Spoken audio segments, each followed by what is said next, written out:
जिसने भी ये बयान दिया है बहुत ही शर्मनाक है और बहुत ही घटिया बयान है। और ये घटना भी जो हुई है, जो डॉक्टर की हत्या हुई है, वो भी बहुत ही ज़्यादा चिंताजनक है, बहुत दुखद है। लेकिन इस पूरे प्रकरण में भारतीय जनता पार्टी के नेताओं के, प्रवक्ताओं के, उनके कार्यकर्ताओं के आप बयान पूरे सोशल मीडिया पे बिखरे पड़े हैं, उन्हें देखें। और आपकी डिबेट में भी शुरू से अब तक जितनी बात हुई है उसमें कहीं ऐसा लगता ही नहीं कि भारतीय जनता पार्टी केंद्र में सत्तारूढ़ है। इस पार्टी के लोग अपराध के प्रति गंभीर हैं। ऐसे अपराध क्यों हो रहे हैं, इसमें कोई चिंतन मनन कर रहे हैं। ये अपराध कैसे रुकें, इसकी उनके पास कोई योजना है।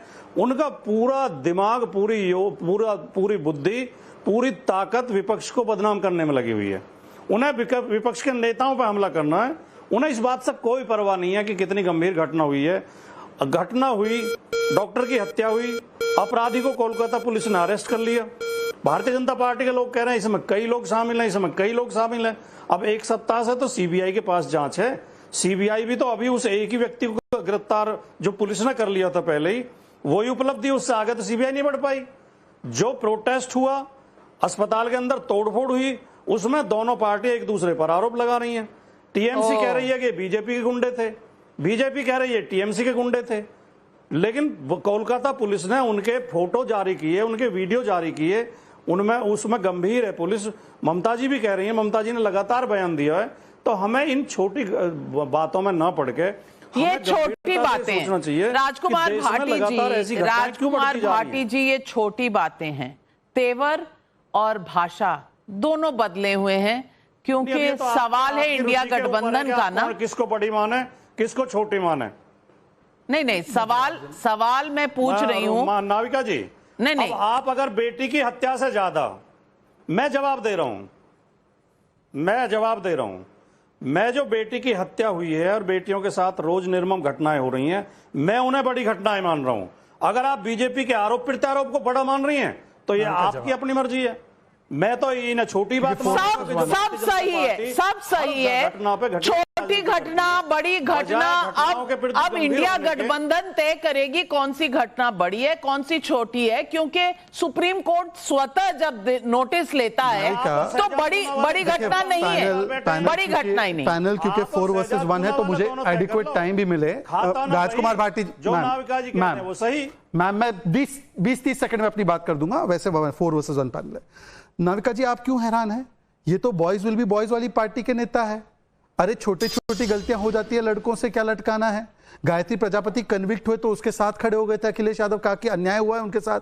अभी कन्नौज वाले कोलकाता पे क्या बोलेंगे? कन्नौज में बोला नार्को टेस्ट कराओ बच्ची का, अयोध्या में बोला मोहित खान जो बुड्ढा है 65 वर्ष का, नहीं बीच में नहीं, प्लीज राजकुमार भाटी, मैंने आपके बीच में नहीं बोला। नहीं तो भाटी जी, दोष अपराधियों, this is not right. Bhati ji अपनी बात खत्म करिए, क्योंकि जवाब मेरी बारी थी, उन्होंने मेरे बीच में बोला है भाई। चलिए जवाब दीजिए। मैं प्लीज भाटी जी रिक्वेस्ट कर रहा हूं आपसे, भाटी जी प्लीज रिक्वेस्ट कर रहा हूं। मैं छोटा बोलता हूं, मैं किसी के बीच में नहीं बोलता हूं। नाविका मेरा संरक्षण हो प्लीज। राविका, अच्छा कौन सी बात आप कहना चाह रहे हैं? भाटी जी, शहजाद पूनावाला की, नहीं, शहजाद को भी हक है बोलने का। उनकी बात सुन लीजिए और उसके बाद काउंटर का समय दूंगी। अपने जी बोलिए, मैं अपनी पूरी बात फिर से स्टार्ट करूंगा, मेरी बात को फ्लो में हमेशा तोड़ा जाता है। सबके फेडर डाउन, शहजाद बोलिए। ये पहले तो ये छोटी मोटी बात तो इनको लगेगी भाई। इनकी पार्टी ने कहा कि बॉयज विल बी बॉयज, छोटी गलतियां हो जाती है, लटकाना क्यों है? ये कन्नौज वाले कोलकाता पे क्या बोलेंगे? कन्नौज वालों ने तो बेटी के लिए बोला कि नार्को टेस्ट कराओ बेटी का। अयोध्या में 65 साल का बुड्ढा जो है मोहित खान, वो 12 साल की बच्ची निषाद समाज से आती है, उसका बलात्कार होता है, तो बोलते हैं कि इसका नार्को टेस्ट कराओ। जब गायत्री प्रजापति कन्विक्ट हो गए तो अखिलेश जी ने बोला इनजस्टिस हुआ है गायत्री प्रजापति के साथ, पॉक्सो एक्ट में कन्विक्ट हुए। ये क्या बोलेंगे? आज सवाल सिर्फ इतना है कि क्रिमेशन जल्दबाजी में हुई, ये टाइम्स नाउ के कैमरा पर कैद है। और माता पिता ने बोला कि जल्दबाजी में क्रिमेशन कराया गया। जो हाथरस पहुंच गए थे आज वो एक शब्द नहीं बोल पा रहे। क्यों नहीं बोल पा रहे भाई? सवाल बहुत बड़ा है। 10 सेकंड और नाविका जी, 10 सेकंड और। एक व्यक्ति है सागरिका घोष, आजकल वो राज्यसभा सांसद बनी है। She is wife of a very big journalist जो रोज रात को 9 बजे सर्टिफिकेट देते हैं। ये उनका ट्वीट है जब राज्यसभा नहीं मिली। Poor college kids. Mamta called them Maoists for asking questions and cartoons about the Park Street rape case. आज उनका ट्वीट है, Dear Kolkata Police, these handles are spreading fake news. Social media is important, but it cannot be abused. Take action on them. ये एक राज्यसभा के लिए और एक alliance के लिए ये लोग अपना स्टैंड बदलते हैं।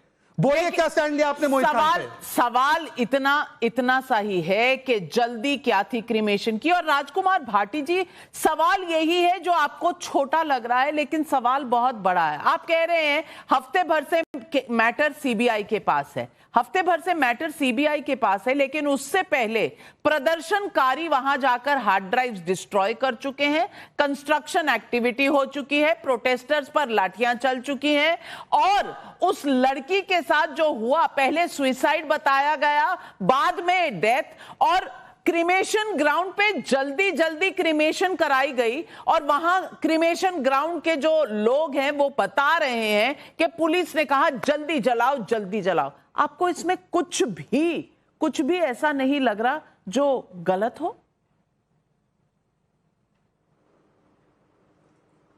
जो मैंने बोला था, मेरे बोलने को शहजाद पूनावाला ने सही साबित कर दिया, ये प्रमाणित कर दिया कि मैं सही आरोप लगा रहा था।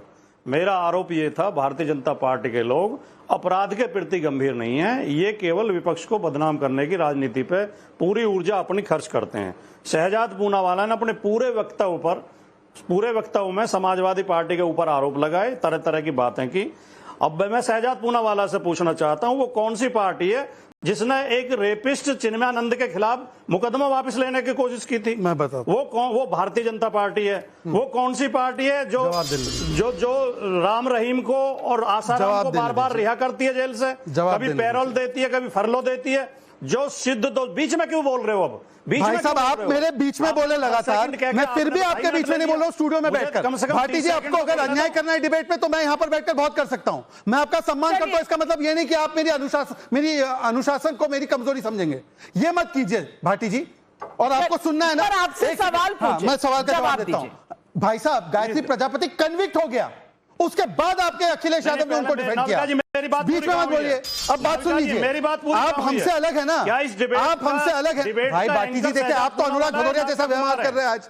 क्या गजब है भाई, आपको सुनना ही नहीं है डिबेट में, ये डिबेट में सुनना ही नहीं है। ये तू मैं की डिबेट नहीं, बिल्कुल नहीं। ये डिबेट ना समाजवादी पार्टी के लिए है ना बीजेपी के लिए है।